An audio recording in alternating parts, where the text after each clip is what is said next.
When I'm actually applying for my citizenship, and people always say, you're Canadian. Why do you want to give up your Canadian citizenship to actually become a Singaporean? And I always say, it's because what makes this the best country in the world are the people. And I love the people here, and that's why I want to be Singaporean. So everyone's always applauds. And I say, when I eventually get it, I'm gonna hold my head up high and I'm gonna proudly say, like every other Singaporean, the foreigners are taking all our jobs. I consider myself more Singaporean now than Canadian. Is it? Oh. Well, I applied for my citizenship but got denied. But that I'm gonna reapply because I didn't actually have the club open at that time. And so now I employ Singaporeans, so I'm a business owner. I already have property here, and so my son was born here. Yeah. So I love this. This country's just great. When you become Singaporean, you can legally start roasting Malaysians. I roast them anytime. To be honest, as a matter of fact, I used to get into a lot of trouble because some people used to say, you make fun of like all these different Asians, like the Koreans and the Japanese, you make fun of the Thais, you make fun of the Vietnamese, you make fun of the Singaporean Chinese, the Malaysians, like the Indians. Why do you make fun of so many? That's very racist. Yeah. I said, no. I said, I make fun of everybody. I said, including white guys as well. So I said, nobody's off my radar. So that's what I enjoy doing. What part of you is still Canadian? What traits or what features of you is still Canadian? And like what may be the new habits or the new way of thinking of Singaporean? That's a great question. I would actually say that it comes down to, I'm a lot more direct, I'm a lot more straightforward than most Singaporeans. And is it Canadian thing? Yeah.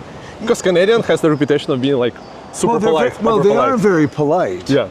But they're also, they can be quite, they're polite, but they're also direct. Yeah, so like Americans. They're like polite. Except the Americans aren't very polite. Okay, they're direct, more but not polite. Yeah. So, yes, well, we say, please move out of the way. They just push you out of the way. So, so I'm a lot more straightforward than most Singaporeans I know. Yeah. And because here in Singapore, I would think they're more passive aggressive. So whereas I'm much more direct aggressive. Yeah. So I think that's actually a cultural thing. Do you think Singaporeans are like passive aggressive or like? Not all of them, but I mean, like, yeah, it's not generalization, but yes, they don't openly show aggression towards other people. Yeah, they're not confrontational, right? No, they're not confrontational at all. And I almost got hit by a car once going across a zebra crossing, and and I was amazed because he actually bumped into my legs. And so I gave him the finger, which you're not supposed to do, and then he rolled the window down and started berating me. And I thought, how un-Singaporean of him. So I thought, well, let's give him a little Canadian there. I appreciate the way that they approach stuff. But I've always said I have all my staff happen to be female, and they're all in their early 20s. Yeah. And I always say to them, I don't know how you guys can find these boyfriends here in Singapore, because I find that the guys are very oriented on their jobs, and they still live at home, and they're like, focused on raising money, and they're not as socialized as you might see in a Western country. So whereas in Canada, 18 years old, you move out, you find your own place, you live with your friend. But that's not very common here. And that's a cultural difference. Yeah, because I guess, like in Canada, if let's say you're from like some village or small city, you go to study in a uni, probably in a big city. You move to Toronto or to Montreal. But here it's not the case. So basically it's one city. So it's kind of no one pushes you to move out. Yeah. Yeah. And I'm sure that when our son grows up, his mother won't want him to move out. She's Taiwanese. She's Taiwanese, yes. And I thought she'd want to become a Singaporean. She's a Canadian now. When I first met her, she wasn't even a Canadian then. She's still Taiwanese. And then she quickly became a Canadian. And we've been together now. This will be our 20-year anniversary this September. Oh, wow, a long time. Yeah, a very long time. I probably shouldn't show this to anybody, but I have behind the bar, I have a I have a list of all of the jokes that I have. Thai massage.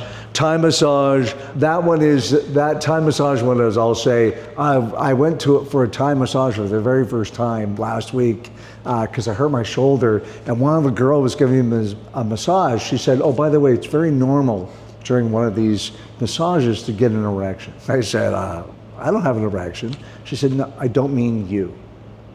So I give myself like little cues of like to remind myself. If I meet Canadians, I do my swimming joke. I say, because one thing about Canadian girls is they tend to be very focused on their friends. If my friends don't like you, then I'm not going to like you. So and so they seem to be very self-centered. At least there were when I was dating back in Canada. And so I always do a joke about, say, yeah, I went out with this one girl and we decided to go swimming. She could not stop talking about herself. She kept saying things like, "Help me, I'm drowning, I can't swim." I thought, can we change the subject, please? So, so I've always liked that joke. It's never gonna laugh. When you go to Canada, what's your feelings? How you feel? It's funny because I was there just recently in December, and I see that they've modernized certain things, but then some things are still exactly the same. So it's familiar, and yet I'm always impressed that they're making progress. So they're not quite as progressive as Singapore, but they are still they're a lot more liberal thinking than the Singaporean government and the Singaporean people themselves. So I mean, heck, I think they're the first country to legalize marijuana. I thought, wow, what? How much more liberal can you get than that? And the thing is, I thought when I would go back to Canada, I would see, everybody just bonging out, so to speak. But no, it was like nothing had changed at all. Yeah. And I thought, oh, that's actually pretty good, because when I was in LA one time, the entire place just reeks all the time. I was in Hollywood, and everywhere you went, you could just smell it. The Canadians are still very much like a liberal yet conservative type group. Yeah. So, and they just got rid of their liberal leader. Yeah. Because you're here for 19 years, and I introduce some people. Some of them say, like, let's say Westerners living in Asia, they say, "Oh, Canada is falling apart," or like, "It's too bad there." So for you, what's your view? Your view is more balanced or more extreme, or like, what's your thoughts on what's going on in Canada? I'm hopeful. Hopeful. Yeah, I'm cautiously optimistic. Yeah. So I think that there's the one thing that Canada has going for it are all of the resources: nickel, copper, uranium, gold. All of those things really help drive the economy, as well as massive wheat producers as well across the prairies.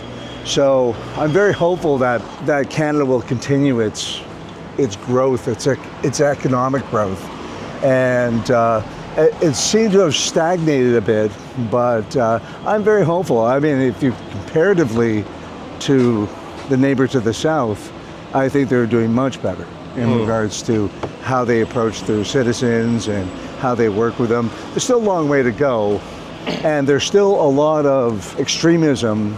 I know some people very, very socialist leaning. I also have some that are very, very right leaning toward, capitalist leaning, and you see everything in between. But the thing is, at the end of the day, they all have the same thing in common. They're all Canadians, and they love their country and just want to go to work and like everybody else.